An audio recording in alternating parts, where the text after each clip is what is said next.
This is the Enjoyer Podcast. I'm your host, James Dixon. Trump won. Now what? You don't have to work in the auto industry to have high hopes for what the Trump win means for Michigan. Donald Trump knows the importance of a strong industrial base. Trump knows that Detroit is America's heartbeat. Trump knows that when Detroit is strong, Michigan has a strong middle class and all of America has a backbone. So my hope for Michigan during the Trump years is simple. Make Detroit build again. Here I'm talking about Detroit, the idea, not just the city of 600,000 people. Trump was pushed back into office on the strength of a blue-collar coalition of men. These men don't ask for much, but they do insist on working. And unlike the illegal immigrants brought in to take their place, these men don't need free hotel rooms, debit cards, and health insurance. As Americans who were born here, they know better than to ask for such things. All they want are the jobs that are here today and for those to be here tomorrow and perhaps even decades from now when their son needs to work someday. All they want is all we've had in Detroit since Henry Ford put the world on wheels. For 120 years, Michigan was the one place in America where a man could work with his hands and afford a home, a cabin, and even a college education or two. In a world run by coiffed men who sit with crossed legs, Detroiters worked and they got their hands dirty.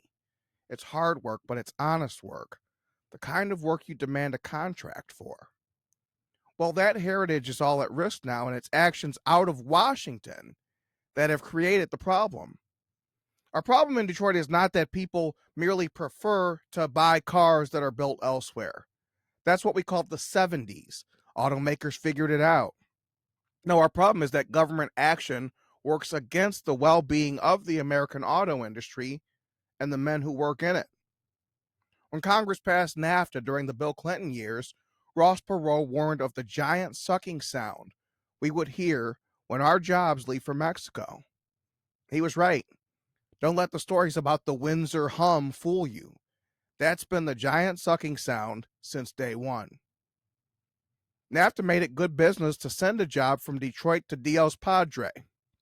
Several years later, in the fog of 9/11, China was allowed to join the World Trade Organization. So suddenly, overnight, and because of government action, Mexico was a competitor for jobs that Detroit did better than anyone. And suddenly, overnight, China had eclipsed Detroit as manufacturer to the world. This worked until it didn't. 2 decades ago, if you visited someone's house, I was still a kid back then, believe it or not, their mom might go on and on about this expensive Italian balsamic vinegar they got. And that's who we were 20 years ago. We like to bring the world into our homes. And accordingly, we had no problem sending our jobs away. Creative destruction and all that. But about a decade ago, I would say our values changed. We discovered the value of locally grown foods as opposed to the exotic stuff. We discovered the value of knowing our farmer rather than trusting that the olive oil sent across the world was that, or that the Parmesan cheese you bought wasn't actually wood. You might like foreign goods, but you trust the local stuff. Lesson in there. My slogan, Make News Local Again, is an expression of those values as relates to news. Every paper you buy or read in Michigan runs too many nation and world stories that either come from wire services or the AP. And every newspaper in Michigan runs too few locally reported stories. Make News Local Again asks that our news outlets do the harder thing by delivering original news and not just reprinting or reacting to national news. Well, to make Detroit build again is to bring our manufacturing home. We don't actually need Chinese firms to build EV battery plants. We don't need to open new factories in Mexico. We need to suffer the expense and even the headache of overpaying our neighbor. If we've learned anything by now, it's that you get what you pay for. I'd rather have a too expensive car built by my neighbor than a too cheap car built by slave labor or with materials harvested from slave labor. As lines in the sand go, I find this an easy one to draw. In America, the COVID pandemic was an opportunity and it was a moment of clarity.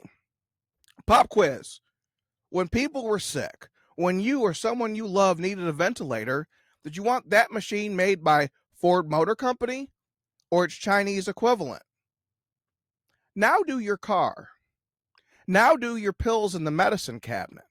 And sure, Detroit won't get all those jobs, but the more of them that are brought home and put into American hands and taken out of Chinese hands, the better off our neighbors will be and the better off we will be. Who do you think your kid's going to marry if not your neighbor's kid? My guest today is Brian Pannebecker, founder of Auto Workers for Trump. Brian is a retired auto worker who's been active in conservative politics in Michigan for about 2 decades, maybe even more. Brian and his crew helped pull Trump across the goal line in Michigan by giving auto workers the room to be outspoken. See, solidarity does not mean and cannot mean voting the way the union boss wants, any more than it means voting the way the company man wants. Back in 2011, Brian Pannebecker was one of the rare voices within the auto industry to push for a right to work law for Michigan, a law that would help workers by saying you don't have to be connected to the UAW to keep your job. He looked like a genius a year later when Rick Snyder signed the law. And then for a decade, Michigan got to experience life as a right to work state, where you could work at a Ford or a GM without being a union member. Of course, Gretchen Whitmer, our governor, and the Democrats who run Lansing repealed that law. And so now, as Trump tries to make Detroit build again, he's going to run into a pretty big obstacle. UAW President Shawn Fain. Michigan's auto industry can't grow right now without negotiations with Shawn Fain's union. And so it should be a time of growth and opportunity for us, could be wasted, all because of the millstone Gretchen Whitmer placed around all of our necks as a state. Brian, thank you for taking the time today. Thank you for joining me on the Enjoyer podcast. Well, thanks for inviting me on, James. I look forward to the opportunity to talk about some of these issues you just touched on. Absolutely. Brian, we'll start you here. What do you enjoy about Michigan? Well, Michigan is a beautiful state, and I've always said to really appreciate Michigan, you have to get out and go to places like Sleeping Bear Dunes, Mackinac Island, the Upper Peninsula, and see the great natural beauty that this state has. It's a vibrant state surrounded by water. We have many great outdoor sports and activities that you can participate in. And plus, we're just a typical Midwestern state with good, welcoming people who are genuinely friendly and happy to see their neighbors out in public. And it's just a great state to live in. It's been a great state to grow up in as a child and go to school in. And there's been plenty of job opportunities. When I was growing up and in junior high and high school, yeah, I always had the option to go to college after high school, but I knew that if I didn't feel like I needed to go to college or want to go to college, there was probably a good job out there waiting for me if I was willing to. You didn't have to go to college. You weren't forced to. Yeah. I could, yeah. So I could, I used to think that my generation could find a good job if you're willing to get up early every morning and go to work and put in a hard day's work. You could make a decent living. You know, it's funny. When I got to high school, so I went to 2 different schools. My first one was Westland John Glenn. And so I get there, the first seniors were the class of 99. And I distinctly remember a guy when I was a freshman saying, if he did not get a scholarship to play baseball, he wasn't going to go to college at all. His uncle had worked at an auto factory and could probably get him in. And so even within living memory, that was something that kids basically my age were talking about and viewing as a viable thing. I'm 40 now. I can't imagine many kids now having that conversation. Yeah. Even a few years later, by class of 2002, people weren't talking like that, albeit at a different high school. So yeah, that's the Michigan we knew. Right. Is that if you want to go to U of M, great, but you didn't have to. No. Yep, absolutely. So those opportunities were always there. I had a couple of uncles that worked in the auto industry. both Ford and Chrysler. Mm, Ironically, I didn't have any relatives who worked at General Motors, but my oldest son now works for General Motors. And so that those opportunities were always there as we were in high school, and you could kind of weigh, do I feel like I'm college material? Do I need a college degree, or do I just want to start putting applications in at the auto industry? Talk to my uncle, see if I can get an application, and right. put an application in, and so that the job opportunities were there if you wanted to go that route. So Trump won. Now what? What is your hope as it relates to the American auto industry? As we talk about what can be done to make Detroit build again, what are you thinking Trump will do? Well, my hope is, and we were on the verge of starting to see it materialize at the end of Donald Trump's first term, Mm, um, is that he can get the economy growing enough that we not only maintain the jobs that we currently have here, but that we can get the domestic auto companies, as mm-hmm. well as the transplants, the Toyotas, the Nissans, the Hondas, to begin building their plants here in the United States and Michigan in particular, and make Detroit the motor capital of the world again. Get us back to the place where we were when we were proudly called the Motor City. Um, Yes. and I think it's possible, but it's going to take more than 3.5 years for that to happen. It's going to take 2 or 3 presidential cycles where the leader of our government, the president and his administration, stay on the same page, keep taxes low, and don't try to suck every penny out of the domestic auto industry that they make. They allow them to reinvest and grow and build plants here in the Detroit area rather than 10 miles south of the border in Mexico. Yeah. What is auto workers for Trump? I remember a Detroit news story that thought it was like some kind of expose. Oh my God, I talked to 4 auto workers for Trump and none of them are currently auto workers. It was treated as a scandal. Yeah. Well, What is auto workers for Trump? that was a classic attempt by a never Trumper reporter at the Detroit News. I won't mention his name, but it No didn't need. didn't it didn't surprise me. This is why you guys are becoming the mainstream media now. Alternative sources have become the go-to because you allow different opinions to be voiced, and we can have a discussion and actually explore issues like this. But that was a classic example of an elitist mainstream corporate media, I think we're starting to call them, because they're controlled by the large corporations rather than real journalists like yourself. And he tried to kick the legs out from under what I had started Right. about 8 years ago as a Facebook group. And originally, Auto Workers for Trump was a way for auto workers who supported Donald Trump to communicate with each other and voice their support on a social media outlet, Facebook, because the mainstream media would not give us the opportunity to share our views in their newspapers and on the local news and ABC, NBC, CBS, or the Detroit Right. News, Detroit Free Press. So I wanted a place where we could share our opinions and voice our opinions and go back and forth. And so I put 30 people into a Facebook group. They were all UAW members, current auto workers, and it began to grow almost instantly.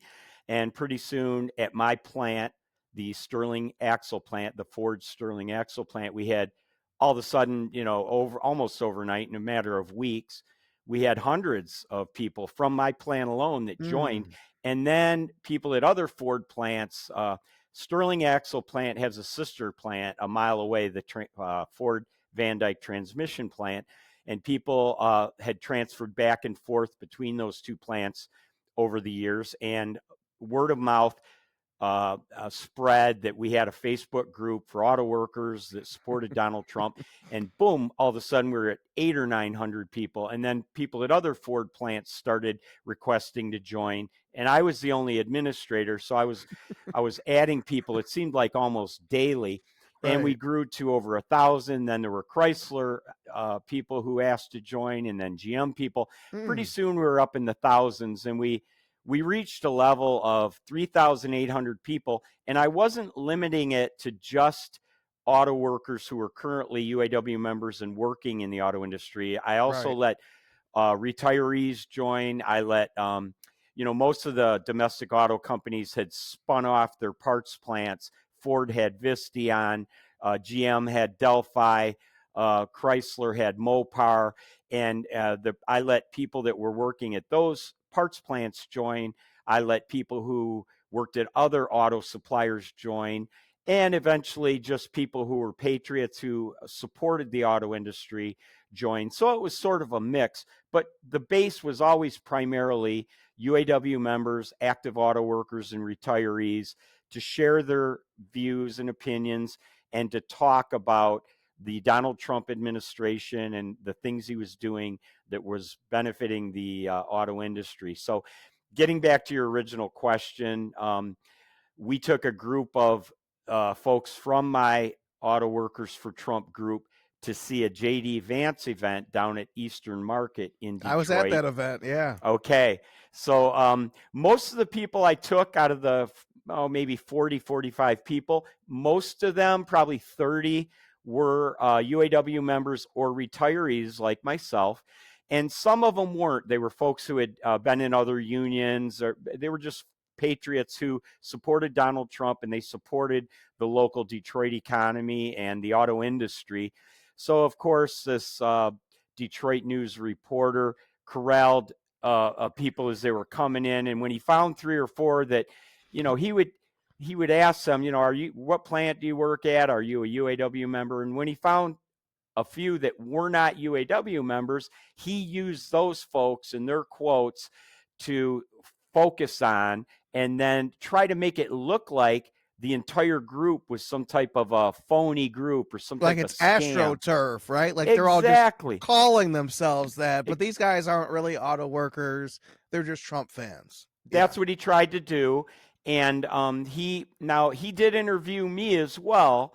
And but he never circled back with me after he asked these other folks if they were active UAW members or auto workers to ask me, hey, these folks are in your group, but they're not UAW members. Do you allow those people into your group? And to allow me to flesh it out a little bit, that no, I don't restrict my Facebook group to just UAW members. It includes all those other groups that I mentioned, James. So he included that, sort of floated that kind of accusation out there that, wow, I interviewed 4 people and they weren't in the UAW. Mm-hmm. Well, that's true, but if you would allowed me to comment on that, I could have explained that my group is a Facebook group primarily based of auto workers, but not strictly auto workers. So it was an attempt to make us look like we were somehow not a real group. Well, we are a real group. I had built that group up to over 3,000 people, and until Mark Zuckerberg and the fact checkers during COVID started banning us and Oh yeah. Oh suspending yeah. us, and he eventually banned my group. And real quick, I'll tell you, James, Mm. he deleted my group right off of Facebook because we had violated his censorship. He had censored us so many times, and with me being the only administrator, you get those warnings as the administrator. If this continues to Right. happen, your group could be banned. Well, I refuse to censor anybody's opinion on my page. That's what the page was for, to allow people the freedom to voice their opinions. Now, if they voiced an opinion based on some claims and accusations that turned out not to be accurate, the other people on the group would knock it down. And that's what good debate and discussion is all about, right? That's what our First Amendment rights protect, is the ability to discuss different opinions in the public square, and if you say something that is not accurate, not true, other people in the public square will tell you that, and we'll discuss it and weed out the things that are not true or misinformation or misleading. So we weren't allowed to do that on our page because it didn't fit the liberal narrative. And eventually, Mark Zuckerberg and his fact checkers banned our group. So that was at the sort of the tail end of the COVID epidemic. So I was sort of in shock because that was right around the time I retired, and I'd gone from working 6 and 7 days a week at Ford Motor Company to being retired, not working at all. And all of a sudden, the Facebook group that I had started 6 or 7 years prior was pulled out from under me, and I had nothing, no way to communicate with the folks in the auto industry anymore. So I thought it over for a few months, and then I came back and changed the name of my group a little bit. It used to be Auto Workers for Trump, period. Then after it got banned because they claimed we were spreading disinformation, I came back with a new group and I renamed it Auto Workers for Trump 2024 because we are now into the 2024 election cycle. And I put 300 or 400 people from the original group back in, and we immediately began to grow again.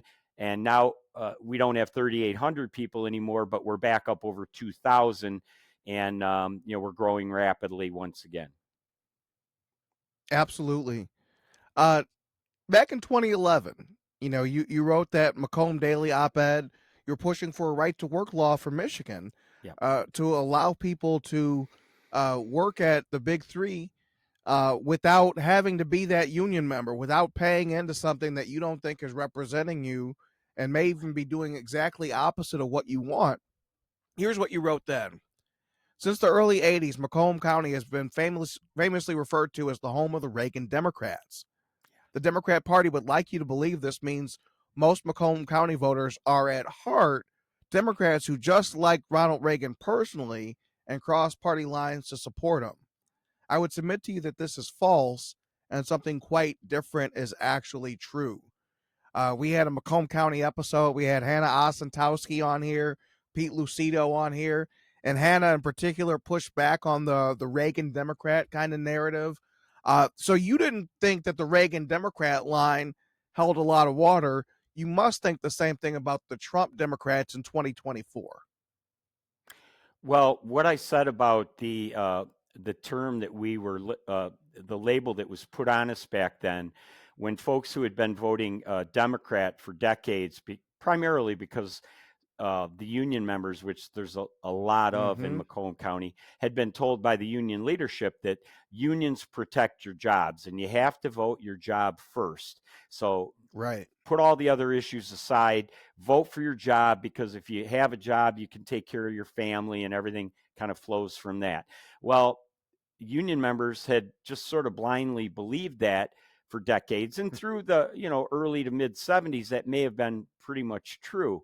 But around the time Ronald Reagan came along and came to these blue collar areas like Macomb County here just north of Detroit, and spoke to us and talked about his policies and his values and his agenda if he were to be elected president, he really connected with a lot of those union members who are pretty much pro Second Amendment, gun owners, guys who go up north and hunt in the fall. They're family men.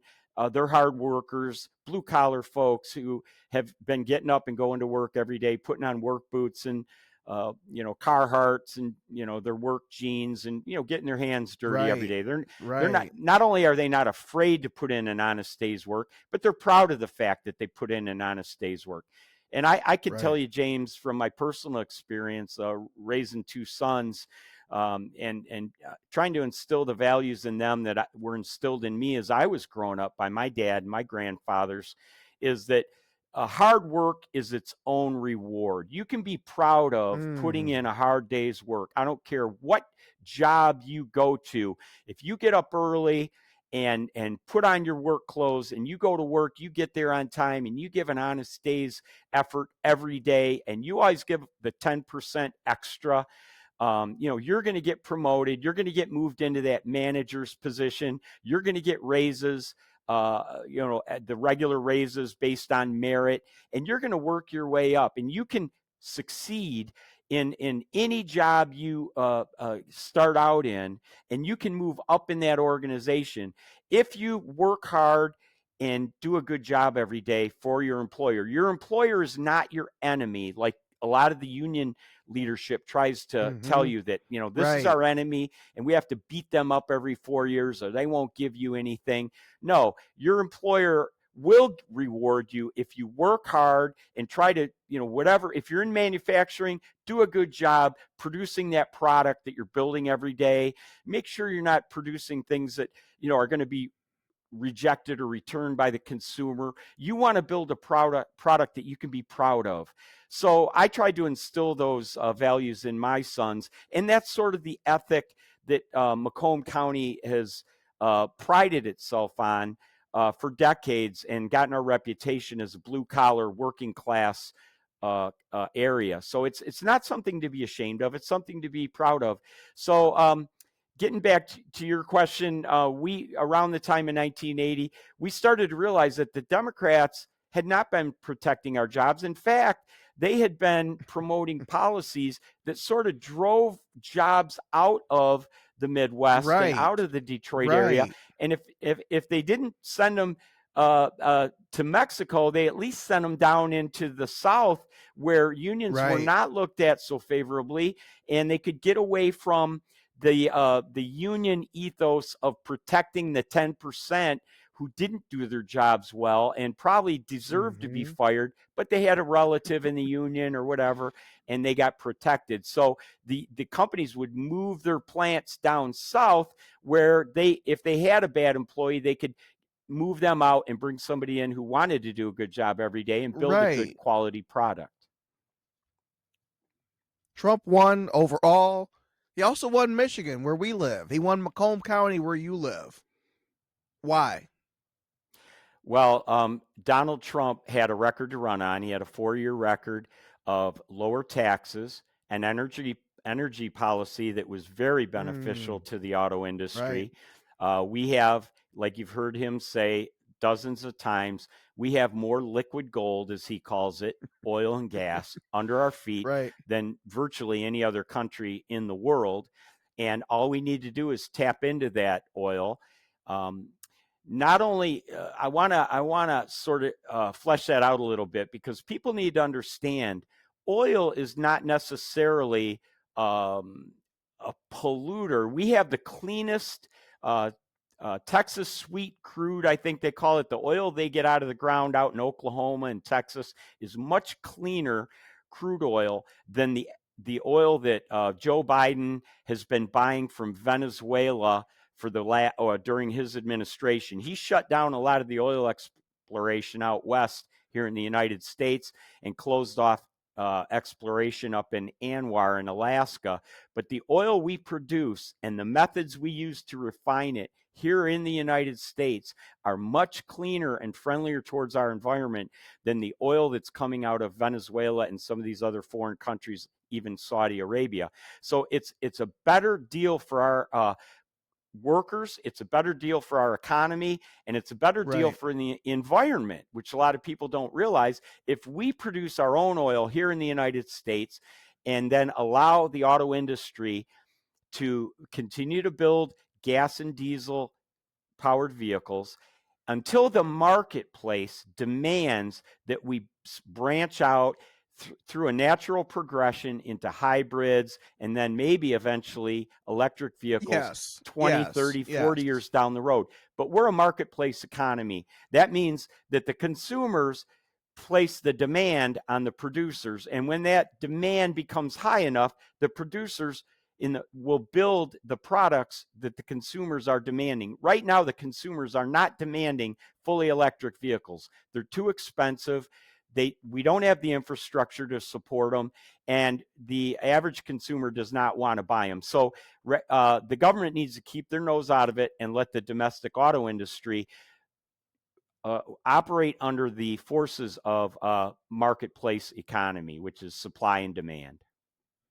You mentioned earlier it might take more than one administration, and I think it might for this exact reason. So if you're in the auto industry, in 12 of the last 16 years, the country's been run by Democrats. And since the Obama era, they've been telling you, I mean, GM, they were telling them what kind of cars to put out, even. Yep. Because they needed the money from the feds. And so when you take the money, you take their advice too. Um, and so even with Trump, they might feel a sense of relief, but they can't be sure that the bad old days aren't going to come in 4 years from now. And so I saw where the companies are saying, please don't repeal the EV mandate. Please keep things how they are. It's like they have Stockholm syndrome at this point. Why Well, can't the American auto industry say, these type of cars are more profitable? Why can't they do what's good for themselves?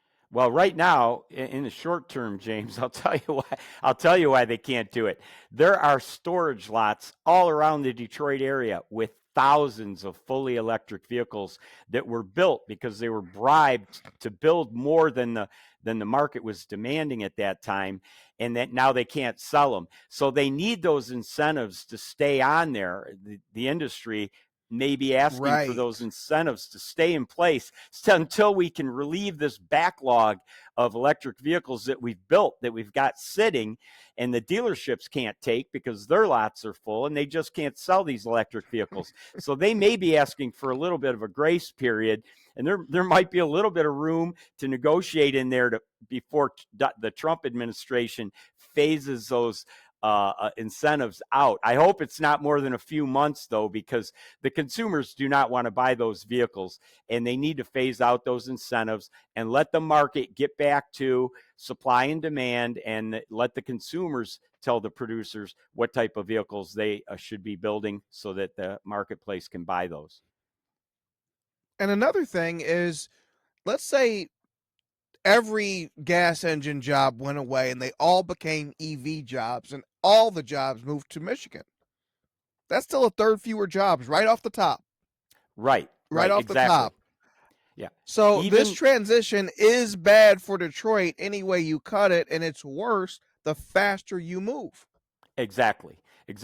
Now, there may be a transition coming, moving in that direction, decades into the future. We're not discouraging, the folks I know, the auto workers that I know in my group, and the folks that I talk to in the auto industry, and I still keep in touch with a lot of my former coworkers. Remember, I worked 25 years for Ford Motor Company, and prior to that, I had worked 11 years at Chrysler Corporation, where it's kind of hard to believe, but I worked at 11 different Chrysler plants in those 11 years. I was Did based you? at the Oh yeah, it's a true story. It You were the sounds kid who had to crazy. move every year. Yeah. Well, it was kind of a unique situation that I was in. The department that I worked out of, I was based at the old world headquarters in Highland Park, Michigan, and at the Chrysler World Headquarters before they built Auburn Hills, the new World Headquarters. Oh And boy. they would send me to different plants wherever they needed me because I was low seniority at that time. And I ended up working at virtually every Chrysler plant in the Detroit area. Now, I hired in September of 1978, which coincidentally was the same month Right. that Lee Iacocca was hired in. And his role, the reason for his hiring, basically, because Chrysler was teetering on the verge of bankruptcy, was to Oh yeah. save Some that things never company. change, right? Yep. And he had to go to Washington, D.C. a few years later and ask for the Absolutely. loan guarantees so that they could borrow a ton of money to work their way out of the unprofitable position they were in. And he introduced the K cars, and he was the father of the Mustang way back in the early 60s, when he was at Ford Motor Company. So Chrysler had brought him on, and he had some fresh ideas of how to save that company, and he implemented them, and they turned things around and became profitable again. But so ultimately, one of the things he did was to eliminate the department that I was working in. And at that time, 11 years later, I took a buyout and ultimately ended up at Ford Motor Company, where I spent the last 25 years working for Ford Motor Company. Now, a question I have gotten continuously since November 6th, November 7th, and I think as someone who talks to a lot of people and has moved a lot of people, you could shed light on this. I've heard other activists talk about how, if you have, a sign pickup, people would pick up Trump signs. Other candidates, Mike Rogers, things like that, they'd be, a lot more hesitant. What is it about? Help us understand the person who would vote for a Donald Trump but not a Mike Rogers. And I guess what I'm really asking is Trump's appeal singular, or is this about what Trump was that made people interested in him, or is it about what the other candidate is not? Well, I think it's a little bit of both, James. In the case of Mike Rogers, he down ballot, he was the second race you would have been voting for on your ballot beneath the president race. The U.S. Senate race is the second thing you would have voted for. You're right to point that out. It took a lot for somebody to vote for Donald Trump and then go to the Right. next race and not vote for the Republican who would help him in the Senate ultimately. But I think there was, in the case of Mike Rogers specifically, there was a lot of distrust there because, ironically, he was sort of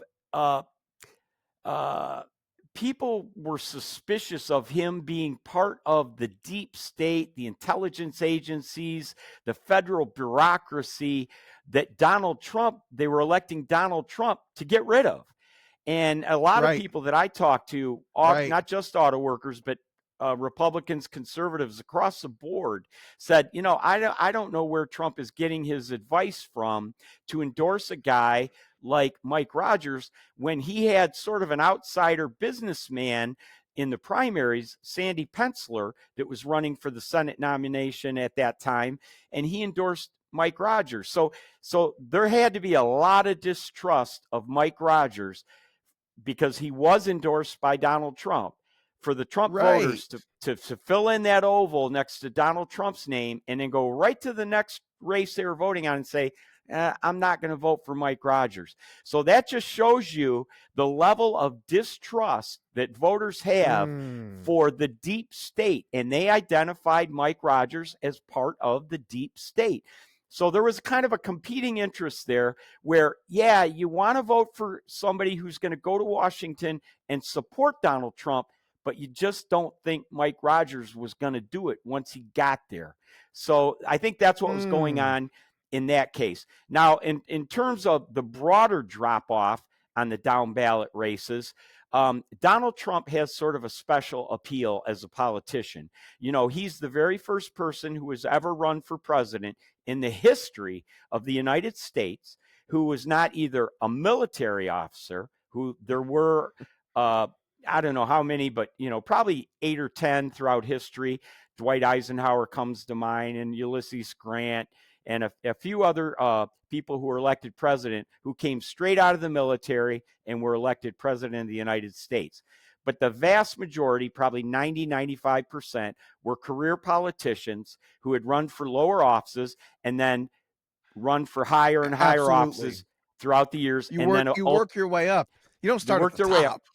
Right, exactly. But but ultimately, then you have to wear the label of being a career politician. And I think, politicians, most of them, not all of them, but most of them, become corrupted when they have to work within that corrupt system that is our political system. And it's very, very corrupt. It's dirty.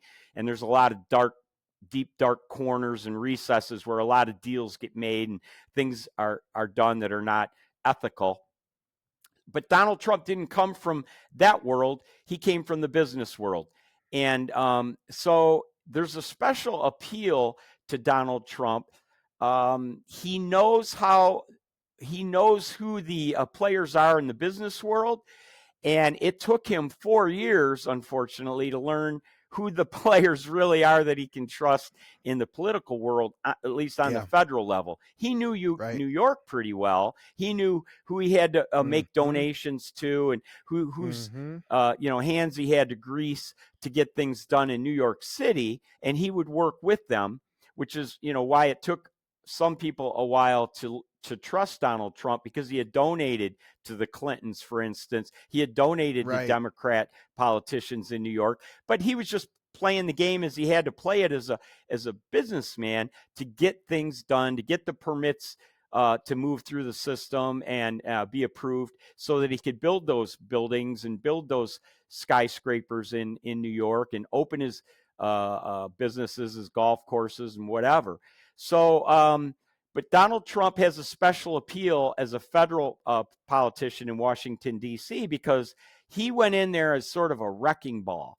He went in there criticizing the politicians who had been there for decades, the Mitch McConnells and the Senate leaders who had been there for years and years and years.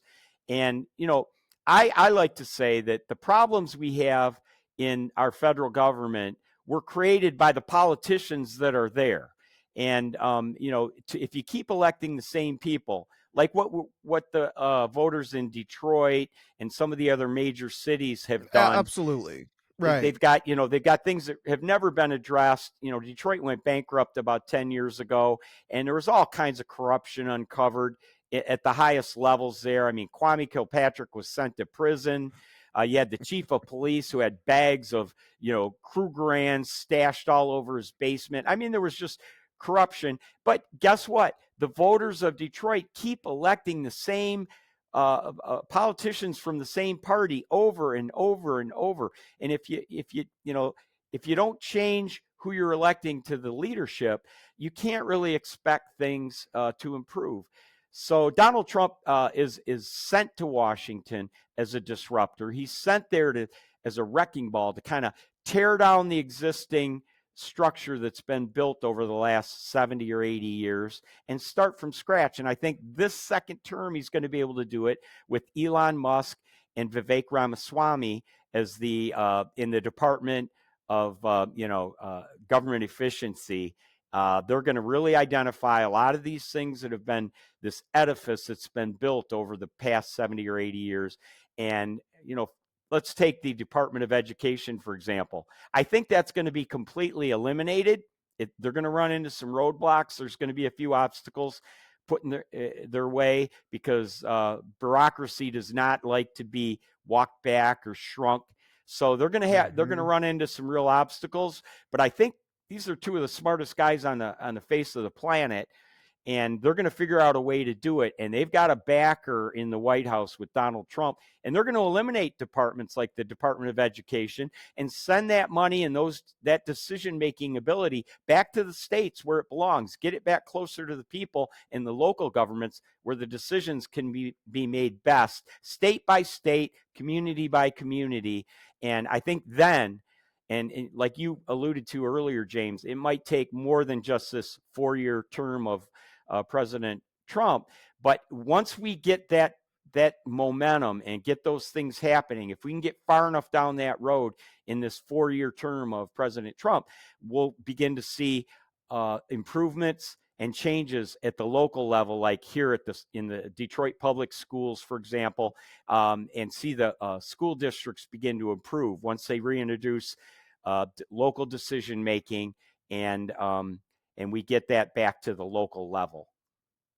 Yeah. When Trump was first president, Michigan was still a right to work state, and now that's gone.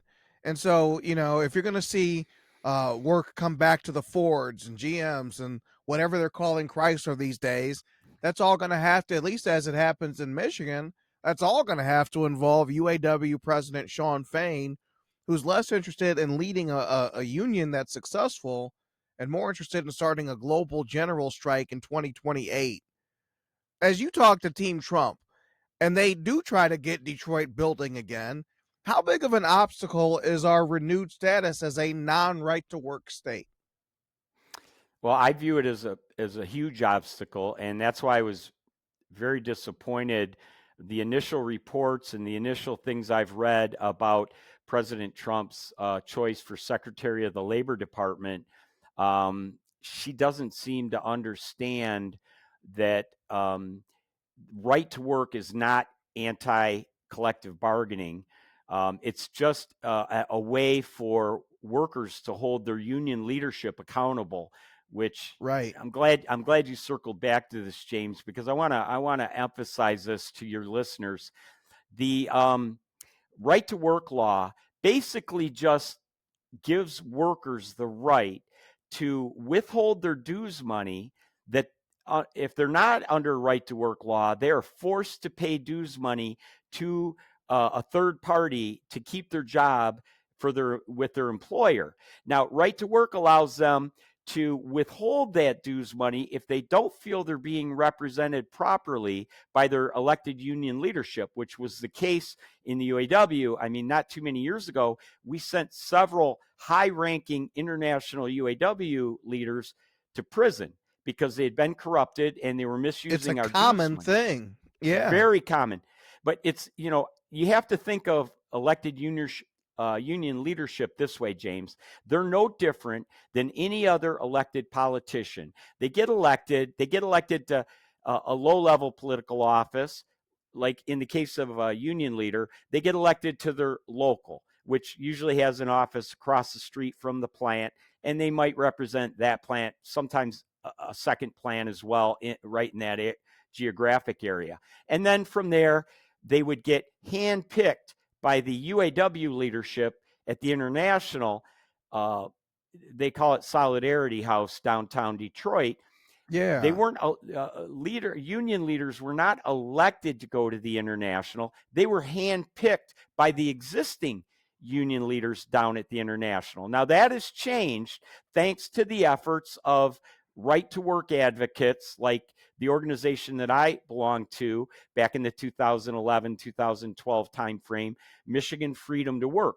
When we got right to work law passed, it exerted some other forces on the unions, and they were forced to become more responsive to their membership. And one of the things that happened was there was a reform within the UAW that really was a dramatic change that allowed for direct election of international union leaders rather than them being chosen by a small circle down at the International Solidarity House. They made it more democratic. They made it more democratic. Imagine that.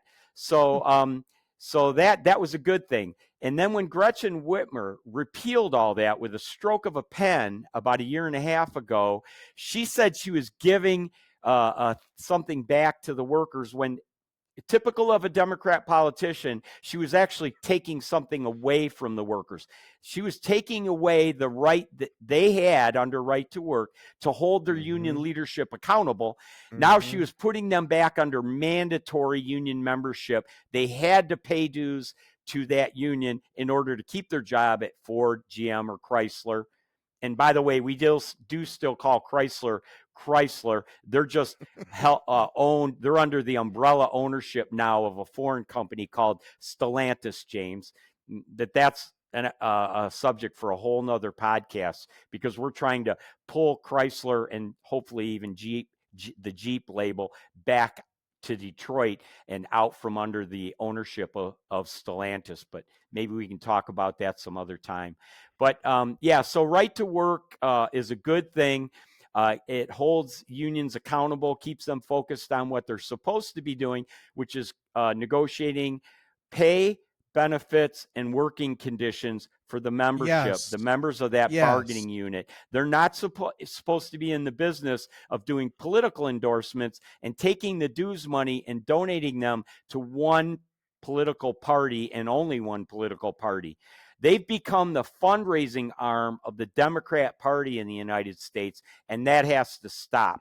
And right to work would allow that process to take place. But we're going to get it back here in Michigan, and we're starting that effort as we speak. And we just had a meeting 2 days ago on Saturday to begin laying the groundwork for getting right to work legislation reintroduced back in Lansing. But we'll need a Republican Senate and a Republican in office, is in the governor's office, in order to sign that legislation into law.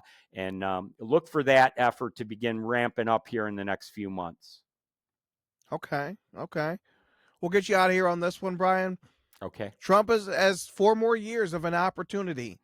Let's hop in the time machine. It's January 2029. He's about to leave. How will we know whether the Trump era, part 2, was a success for Michigan?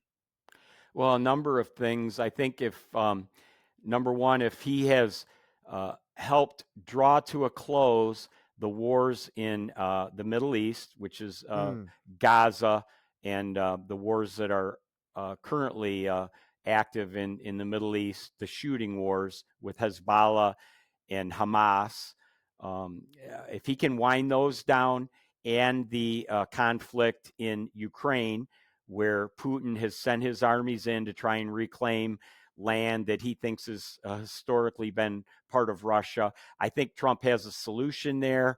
I think it's one of his top priorities. So I think efforts are probably already underway for him to wind down and come to a negotiated settlement between Russia and Ukraine, and avert what could possibly be a wider war, possibly even World War III if we're not careful, if NATO's protection clause were to be kicked in and draw the United States into a conflict over there. So that's probably one of his top priorities. So if he can wind both of those conflicts down, the Middle East and Ukraine, and then here domestically, if he can bring inflation down and keep it down throughout the 4 years of his administration, primarily by implementing his energy policies and getting the cost of oil down and stabilized by bringing more oil and gas onto the international market, because we have huge reserves of that. We have a huge capability to produce that oil, to refine it, introduce it onto the international market. He said repeatedly that that is the way to bring inflation down and keep it down, is to bring energy costs down. So I think that'd be another way to measure his success. And then domestically, this is one that pops into my mind that I don't think a lot of people, we've been so divided for so long. I don't think a lot of people really view Trump and the potential of things he could accomplish as one of his top things that he could accomplish. I think it's going to be uniting this country, uniting the people. And you're already starting to see indicators of it with Arab Americans and Muslims endorsing him and voting for him, Hispanics, an increase in support for him and the Republican Party among African Americans. So I think you're starting to see the beginning of him bringing different demographic groups into the Republican Party by identifying the conservative values that we all share. I believe we all share family values and the desire for safe neighborhoods, good schools, the chance at the American dream. Everybody shares that. It doesn't matter what your ethnic background is or what your racial identity is, whatever your gender, whether you're male, female, your age group, does not matter. We all share those common values, I believe. We want to be able to provide for our family. We want safe neighborhoods, good schools. We want inflation low so we can all share in the American dream. Young people can potentially own a home, own their own home. So I think that would probably be the third thing I would mention, James, is bringing this country together and uniting us all around those common values and hopes as Americans, is to live the American dream and bring us back together as a nation under those values.